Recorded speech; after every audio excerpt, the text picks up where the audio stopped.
Hello, hello. Once again, hello. No, welcome in again. Another day above ground. So I'm truly grateful and blessed to be above ground. I'll never complain about that, let me tell you. Um, so back for another week. Grateful that you all are giving me your eyes and your ears. I really appreciate you. I'm nothing, I'm something without you, but really when it comes to this, I'm nothing without you. So I truly appreciate you all. So yeah, today talking about triggers. Talking about triggers. You know what's so crazy? I wasn't even gonna talk about this topic. Wasn't on my plans. I was writing about something else. But yesterday was such a challenging day for me. And I really don't have like complete challenging days.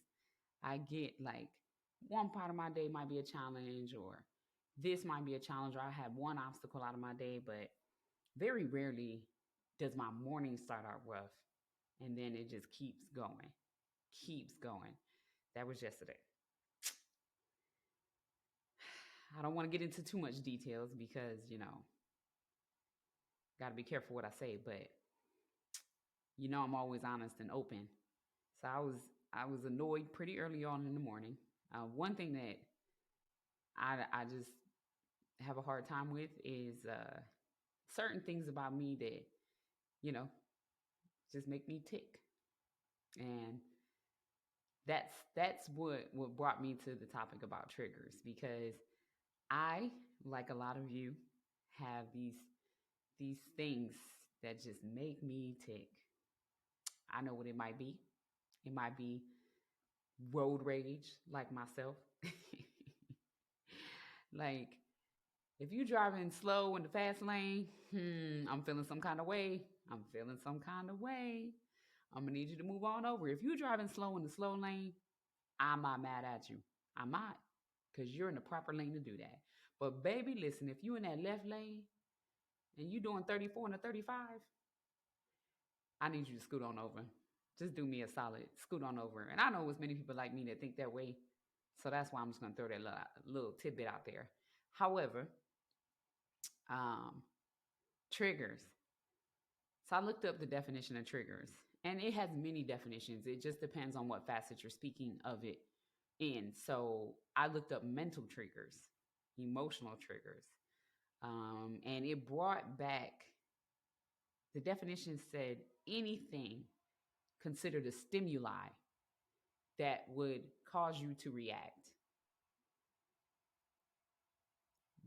I said perfect, perfectly said, well defined, because that is me. Anything that causes me to react.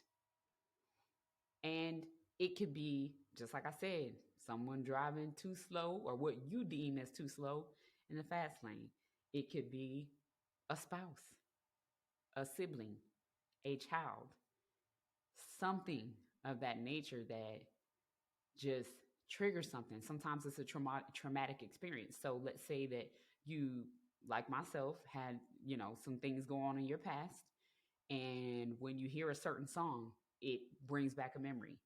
It's kind of like, I don't want to undermine how powerful PTSD is, but it kind of reminds me of like a form of PTSD. Like, I don't want to take that away from anyone who's been in the military or fought for this country. First and foremost, God bless you and thank you for doing that. But I can only imagine the mental toll that takes on people. But that's my big thing is triggers. So I looked up the definition and I was like, man, this hits home. So yesterday I just got triggered by so many things. I was just like, it can't stop. It won't stop. It won't stop. And I'm usually one of those people. Let me tell you something. I take my butt kicking in and I keep on walking. Like, I just be like, okay, that was just that one isolated incident. I'm not gonna let that ruin my day. And then if another thing happens, I'm like, okay, cool. That was trying to test me. Cool beans. Nothing. I keep taking that. No, nothing. I'm gonna keep moving. But after a while, like when it was like hit after hit after hit after hit, and I just got more and more irritated, I said, oh my God, help me, please. Help me, please, because I'm on the edge. I'm about to snap.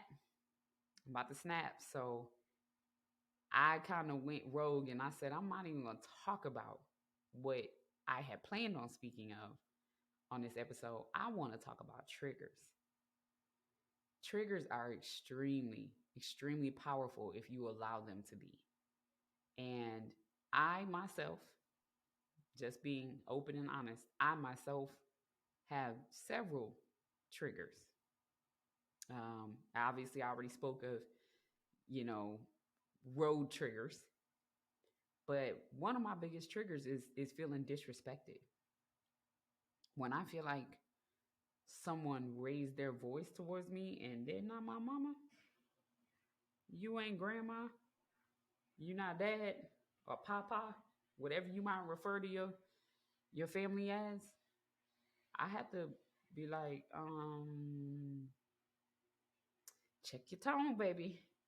Keep your inside voice on before I put you outside. Like that's just me. That's just me. I don't like anyone raising their voice at me because I feel like I'm approachable enough that you can speak to me in a respectful tone. I treat people the way I want to be treated. That little golden rule. So I make sure that I check my tone. Now, do I make mistakes? Absolutely, absolutely. There's times where um, I lead with emotion.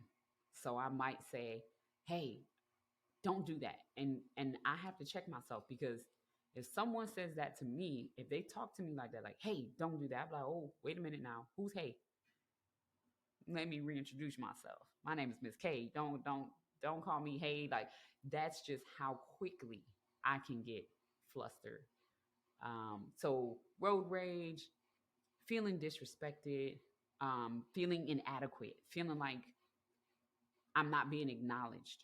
Ooh, that's a big one for me. When I feel like I'm being rejected or not acknowledged, that takes me over the edge. And when I say takes me over the edge, I'm just like, for real, you just gonna act like I don't exist right now. You just acting like what I didn't matter. I really cannot tolerate that. It's so crazy. And I don't recall myself always being like that.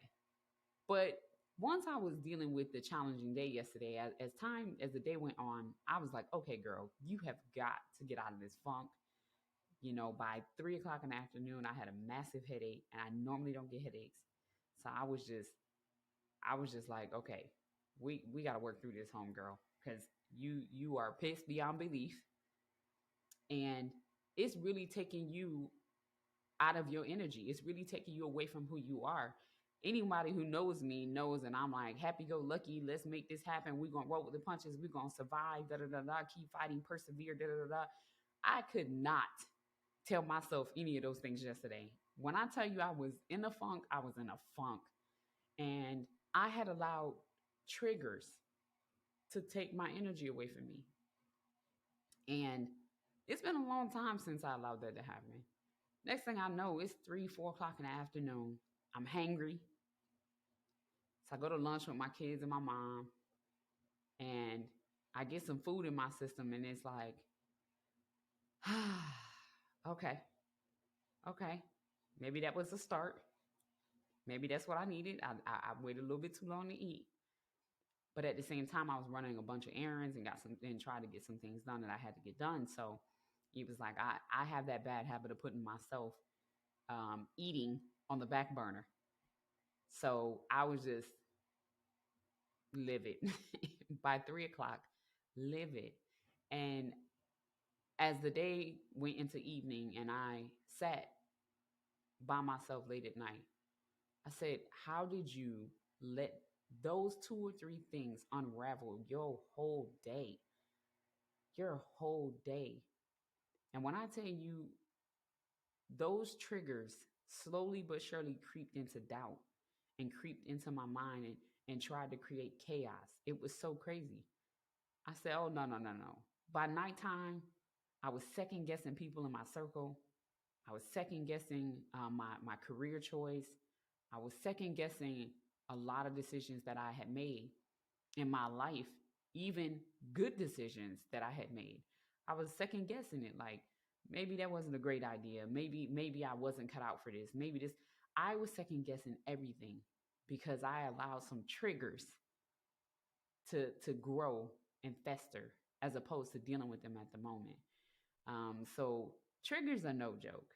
Triggers are something that can really take you down. And for us as addicts or recovering addicts, it can really do a number on you if you're not careful. I am sober, and it almost got me yesterday. It almost got me.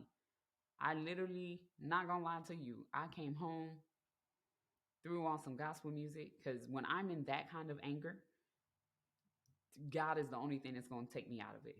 That's the only thing. My mom, bless her heart, is the sweetest woman on this planet. But there's times she can't talk me out of my anger. And again, anyone who knows me, if I get quiet, there's a reason. There's a reason. Look out, because I bite my tongue because I know how vicious my tongue was in the past.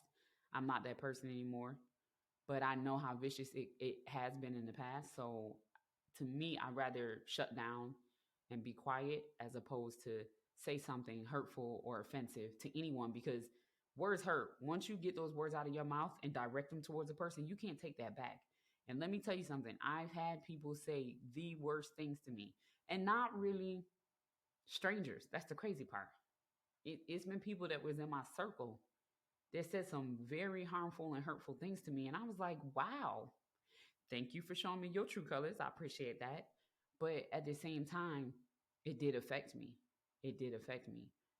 So I realized, hey, triggers can take you down a long, dark road.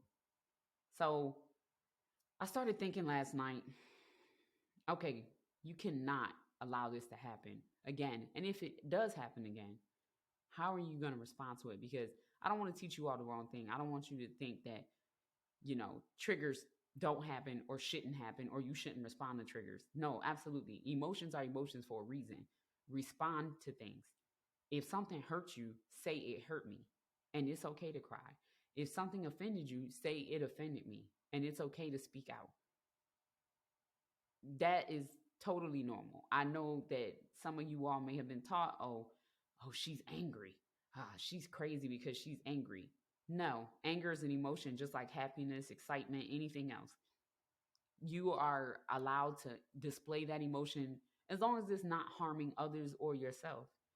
And you have the right to cry or be frustrated or whatever the case may be. The key is to, number one, realize the emotion in that moment. I like to say it out loud. Hey, I am angry. I know I'm angry. So let me remove myself from this environment.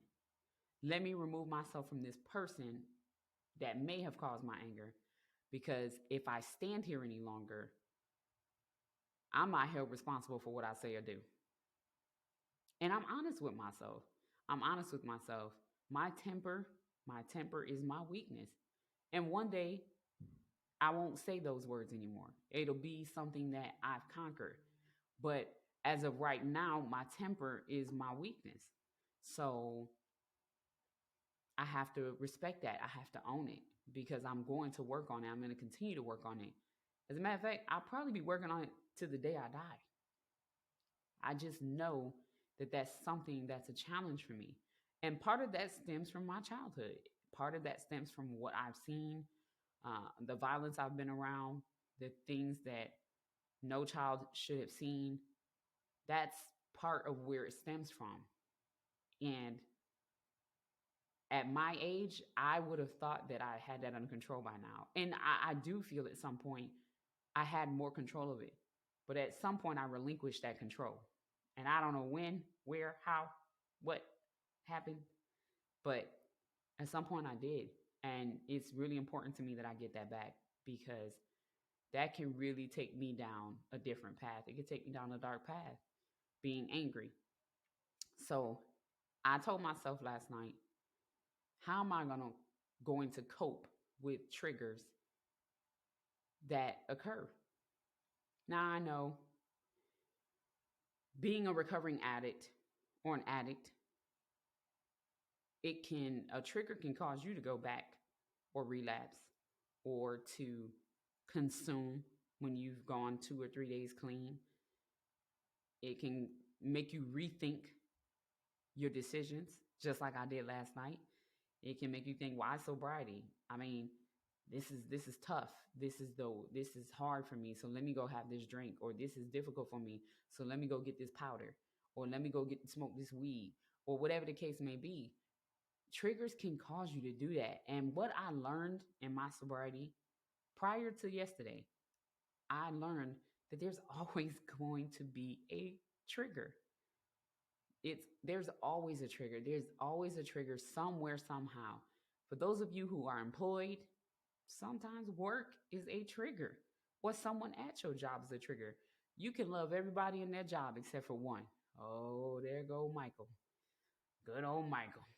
Lazy, don't do nothing, good for nothing, da da da da da. And every time you see him, whether you realize it or not, your spirit changes. Your whole mindset changes. You like, oh, I just can't stand coming to work when he here.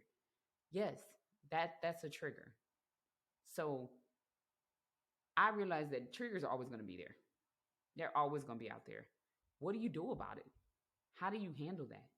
As a addict or a recovering addict, you got to be very careful how you respond to a trigger, because the slight wrong is going to take you down a whole different path and could lead to you relapsing, or worse, doing some serious bodily harm to yourself or others. So I told myself last night, I got to figure out a way to cope. I have to figure out a way to cope. I was talking to a young man yesterday that I recently met through my occupation, and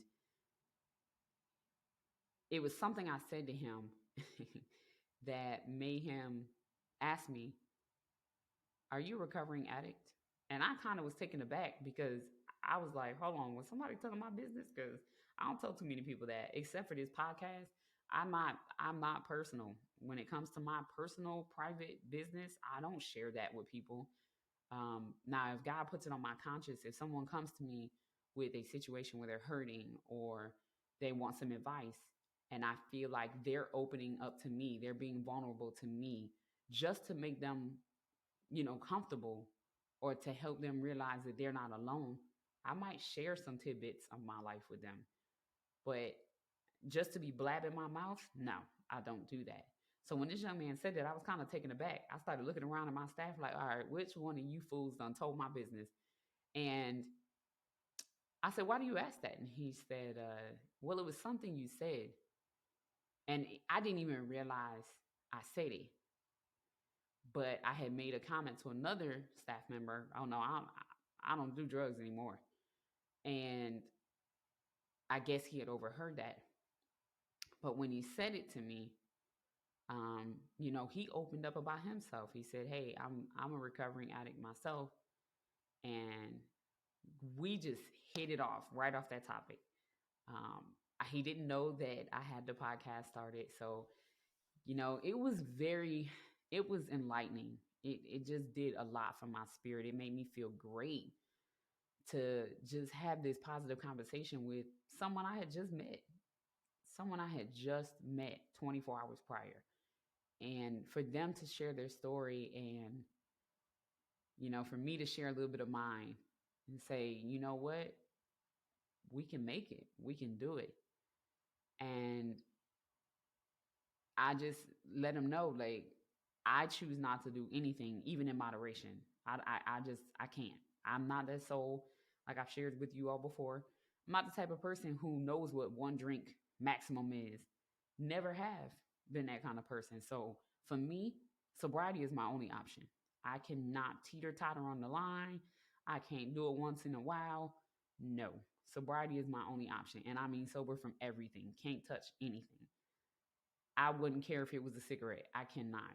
I have to be clean from everything, because I have such an addictive mentality. When I like something, I latch onto it. So I know that's my thing. But anywho, kind of got off on a rant there. um, just talking to this young man, and I said, I wanted to do this podcast as a voice for addicts because addicts get a bad rap. We're all jumbled into one. Oh, they're disturbed. Something's wrong with them. No, and he said something to me that hit home. He said, "No, we just don't know the proper way to cope with life. We were never taught, or sometimes we were taught, but it was taught too late."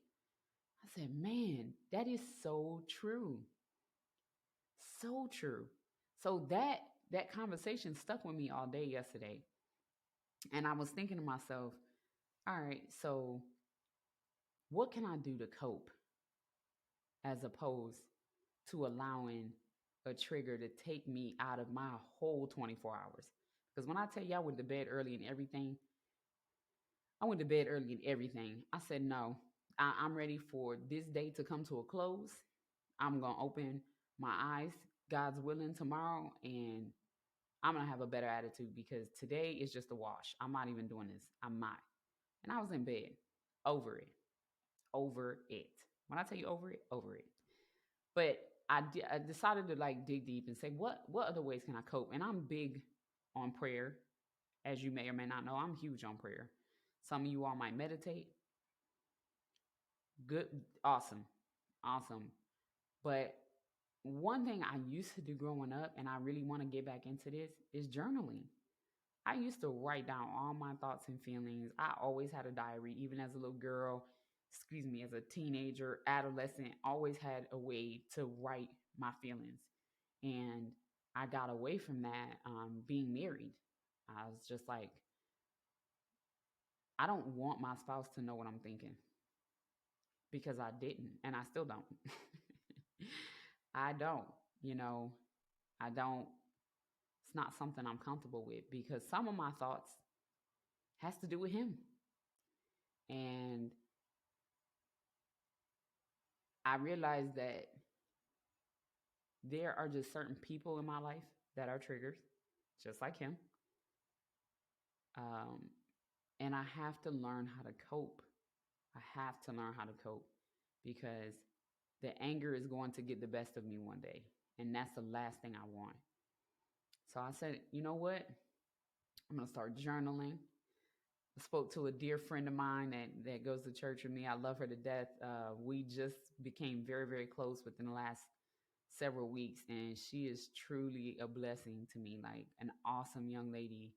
And our birthdays are very close to each other, so we both have the same temperament. We are eerily similar. And, we call each other and check on each other maybe once or twice a week. And I'm not a fan of phone calls. I'm going to be real with you. I'm a texter. I'm not the one that sits on the phone. But she is so good for my spirit because we both are battling the same fight, just different ways. And her and I both had challenging days yesterday. But when I talked to her today, she just had so many great ideas. And one of the things that popped in her head, and she told me, she said, okay, you don't want to write things down because you don't want people reading it. That's fine. But did you think about doing it on audio? And I'm like, Eureka. Eureka. Man, why didn't I think of that? And anybody who has a smartphone, you have these little audio apps and you have the voice recorder or, all these different things that you could use. Say, man, you know what I'm about to do? I'm about to start recording my stuff. I need some way to talk it out loud instead of internalizing it. I also want to go back to my old therapist that I was going to. I dealt with this therapist through my marriage. She also saw me one-on-one at times when I needed it. But I just want someone that's not connected with my circle right now. I want someone who is on the outside listening to me as they look in. And that's just what I need. So I really had to do some soul searching yesterday. And as advanced as some of you all who know me might think that I am, I want to show you that I falter just like any one of you. I make my mistakes just like any one of you. I have my good days and I have my bad days just like any one of you. Mental health is no joke. It's no joke. And I've always considered myself a mentally strong individual, like can take on the world.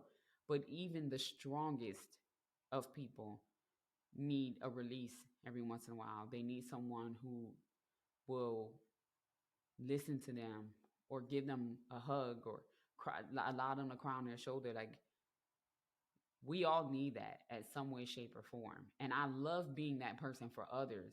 But sometimes I have to keep myself in mind and remember that I am a recovering addict. I am. So it's really important that I utilize my resources and find some way to work through my emotions, work through it. I read a book called Emotional Detox, and it was something that I didn't think I would like. Some of the wording in it, I was just like, nah, this ain't for me. But I still read the whole book, and I'm glad that I did because it taught me to digest my emotions and waste it away. Recognize that it's a problem. Recognize this, you feel this way. Digest it. If that means you got to cry, scream, go to a basketball game, go boxing, kickboxing. Some people like to get their aggression out that way. I took my son to shoot hoops yesterday, and just being on the court with him, running around, shooting, having fun, it really took my mind away from that first half of my day that just was not good. It was not good. But more importantly, I learned that I'm gonna have to figure out some other ways to cope. That I just don't need to stick to one or two. That I need to have a repertoire of ways to to be able to fight through this because life is tough. Life is tough. And some of us are going through much worse than others. So I can only imagine what you're feeling. And it's important that you have strong mental fortitude to make it through. Like fight that. You can do it. You can make it through. Like you can do it. But find a way to cope. So some people they like to play basketball, shoot pool, journal, um, draw. That's another one. I used to draw back in the day. I haven't drawn in years. Um, but you know what? I'm about to get me. I'm gonna go on Amazon, get me a little drawing book. I'm gonna start drawing again. My friend that I just spoke of, she told me she goes to Dollar Tree and gets her little coloring book. That kind of blew me away because I'm not gonna lie, I like coloring. I might be almost 40, but I like coloring. I do like coloring. And I was like, yo, I didn't even think of that. I'm big into crossword puzzles. I'm big into word search puzzles. I like things that challenge my brain. So I'm like, I can do that. Now, granted, I don't have a lot of downtime. I try to keep myself busy. That's gotten me through my sobriety is keeping my mind busy, finding things to do. But now, 2.5 years into my sobriety, I'm like, maybe I need to shift just a little bit, like put some more time into myself, find things that make me happy or give me that sense of accomplishment because that's really what I'm looking for on a daily basis is a sense of accomplishment, um, a feeling of gaining not just knowledge but furthering myself as an individual, just creating the best version of me that I possibly can. And the only way that you could do that is learning how to cope with your triggers. Learn what your triggers are, recognize them, digest them, and then start the coping. Start the coping. If it means you got to go for a horseback ride, go for a horseback ride. If you got to throw on an old recording of your favorite Chicago Bulls game, throw that on. Do what you got to do. But please don't let it take you out of your element like I did yesterday. I let it take me completely out of my element. And by 9:30 or 10 o'clock at night, it was too late to recover. At that point, my day was over. I had allowed it to just be toxic and fester instead of getting a hold of myself, recognizing the situation I was in, and doing something about it. It's not just about talking about it, it's doing something about it. So I know we all deal with triggers. I challenge you all to write down your triggers, identify them, look at them, write them down so you realize exactly what causes you to tick on a daily basis. And be honest with yourself. You know, sometimes seeing things on paper, it helps you so much because playing things over in your mind is one thing, but actually physically recalling it on paper, especially if you have a photographic memory like myself, realizing, like, noticing that list that I wrote and realizing, okay, these are things that I know trigger me. Now I have an action plan. I have an action plan on how to respond should these triggers arise. This is how I'm going to do it. It's like when you were in school and they had fire drills. It was a practice so you be prepared if there was a fire. Same thing, do trigger drills. Okay, if this should arise, if this person who always rubs me the wrong way approaches me today, I'm going to take a deep breath. I'm going to pray. I'm going to remove myself from the environment. I'm going to collect myself and come on back. Do what you need to do. But please build that habit. That habit is so important. When you get away from that habit, that's when you start to falter. You allow doubt and deceit to seep in. So create that habit so that habit becomes a pattern and that pattern becomes a routine. And then it's something you're doing without even thinking about it. I love you all. Thank you all for giving me your time. God bless.